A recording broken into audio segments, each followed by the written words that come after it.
En las uniones comunicantes o en hendidura, como hemos dicho anteriormente, se produce la conexión entre las membranas plasmáticas de dos células adyacentes a través de estas estructuras llamadas los conexones.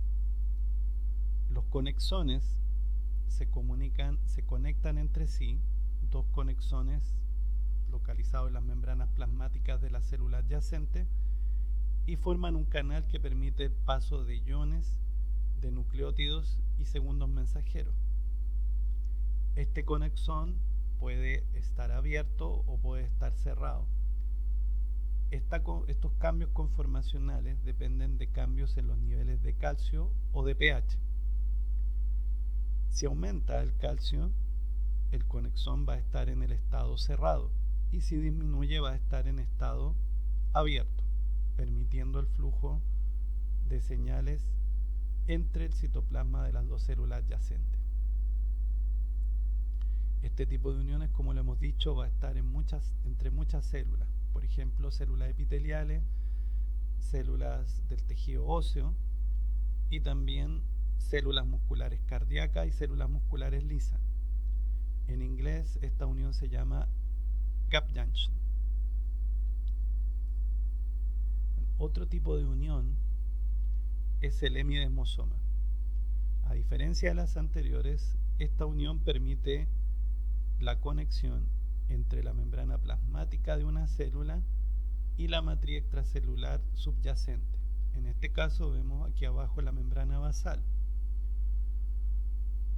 ¿Qué características tiene esta unión? Bueno, de manera parecida a lo que vimos en el desmosoma, en la cara citosólica de la membrana plasmática de la célula involucrada vamos a encontrar esta placa proteica. ¿Ok? Dentro de las moléculas de adhesión celular que participan en esta unión vamos a encontrar integrinas. Estas integrinas, que representan a la MAC, van a conectar con proteínas de la matriz extracelular. En este ejemplo específicamente van a conectar con laminina y con colágeno de tipo 4.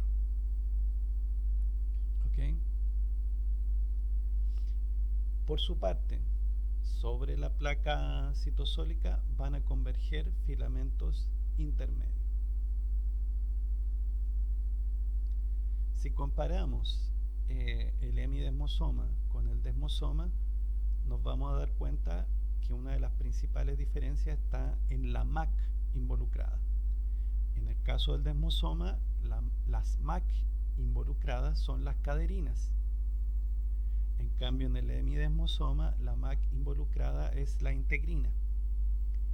En el desmosoma, las caderinas establecen uniones homofílicas entre sí. En el hemidesmosoma, las integrinas se conectan a proteínas de la matriz, como la laminina o la fibronectina.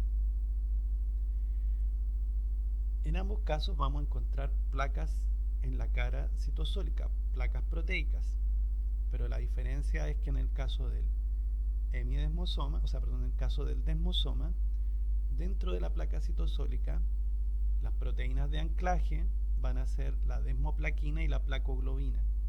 Esas proteínas conectan las integrinas con los filamentos intermedios. En el caso del hemidesmosoma, las proteínas de anclaje van a ser la plectina, y esta plectina entonces conecta a la integrina con el filamento intermediario. Esto es más o menos obvio porque al cambiarnos la molécula de adhesión nos tiene que cambiar la molécula o las proteínas de anclaje, aun cuando en el citoesqueleto la proteína siga siendo la misma. Bueno, otro tipo de unión intercelular que conecta a la célula con la matriz extracelular es la adhesión focal. En la adhesión focal también vamos a encontrar como MAC a integrinas. Las integrinas van a conectar entonces con proteínas de la matriz extracelular. Y por dentro, por la cara citosólica, vamos a encontrar las proteínas de anclaje, que en este caso van a estar dados por las actininas, las talinas y las vinculinas. esas van a conectar con los microfilamentos de actina del citoesqueleto. Pero al igual que el hemidesmosoma, también sirven para anclar las células a la matriz extracelular. Bueno, dentro de las modificaciones o especializaciones que podemos encontrar en el borde apical o luminal de los epitelios, podemos encontrar varias, como por ejemplo las microvellosidades, que son estas prolongaciones digitiformes. Estas prolongaciones digitiformes se logran gracias a que en el citoesqueleto vamos a encontrar microfilamentos de actina dispuestos en paralelo. Esta disposición en paralelo de los microfilamentos de actina se va a lograr gracias a las fibrinas que los conectan entre sí. A su vez, toda esta disposición en paralelo se va a conectar a la membrana plasmática a través de miosinas de tipo 1. Entonces, de este modo se va a lograr darle soporte a esta estructura llamada las microvellosidades. Acá a la izquierda, a la derecha, vemos una microfotografía electrónica de transmisión en donde vemos muchas microvellosidades y en el interior esas líneas alargadas representan los microfilamentos de actina. Este tipo de adaptaciones permite aumentar la superficie expuesta y por lo tanto es muy frecuente cuando los epitelios cumplen funciones de absorción. Otro tipo de especialización que podemos encontrar en el borde apical son los estereocilios.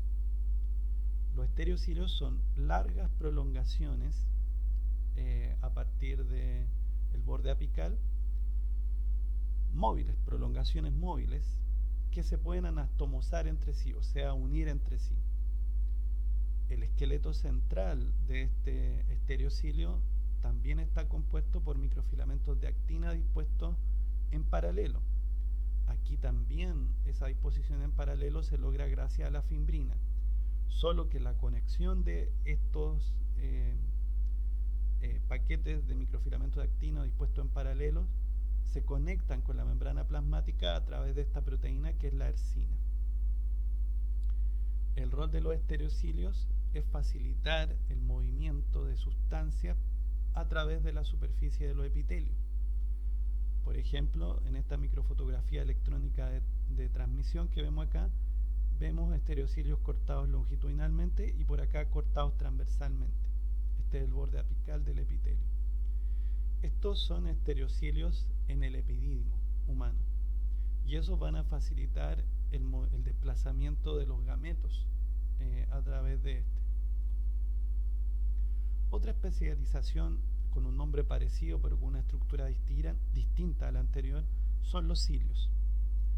Los cilios generalmente representan prolongaciones únicas, alargadas y móviles, aunque pueden ser más de uno. Los cilios se caracterizan porque el esqueleto central está formado principalmente por tubulina. Aquí la tubulina forma dupletes dispuestos en la periferia, 9 dupletes dispuestos en la periferia, más un duplete central. Estos microtúbulos a su vez se mantienen unidos al centro a través de estas proteínas radiales. Y cada duplete se conecta con el otro a través de unas proteínas motoras llamadas los brazos de dineína. Esos brazos de dineína son los que permiten el deslizamiento de estos microtúbulos, de estos dupletes de microtúbulos, y eso es lo que permite el batido del flagelo o del cilio. ¿Okay? Digo esto porque la estructura principal de los cilios de flagelo también obedece esta fórmula de 9 más 2, 9 dupletes más un par central. Esto lo podemos encontrar, estas estructuras las podemos encontrar en el oviducto y en los conductos deferentes, donde obviamente van a facilitar el desplazamiento de los gametos, solo que en el caso del oviducto además van a facilitar el desplazamiento del embrión, si es que eso ha ocurrido. De esta manera, entonces, en esta imagen lo que estamos viendo es un corte de tráquea y lo que vemos aquí, esta zona que estoy destacando, corresponde a un epitelio columnar pseudoestratificado ciliado. Entonces aquí en el borde apical se ven los cilios. Estas son el citoplasma de células columnares, el núcleo de las células columnares. Aquí vemos células caliciformes, el núcleo y el citoplasma de las células caliciformes. Y lo que vemos acá abajo, el tejido conectivo subyacente.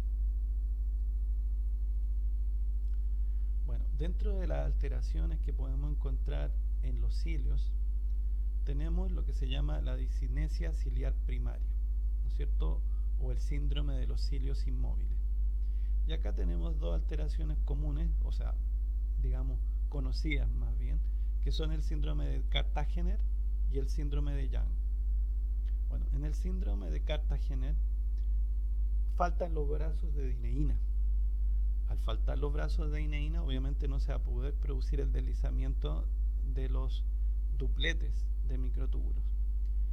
En el síndrome de Young hay malformación en los enlaces de los brazos radiales y de los brazos de dineína. O sea, tanto peor. ¿Qué es lo común en estos síndromes? Graves alteraciones en el movimiento ciliar o falta completa de movimiento ciliar.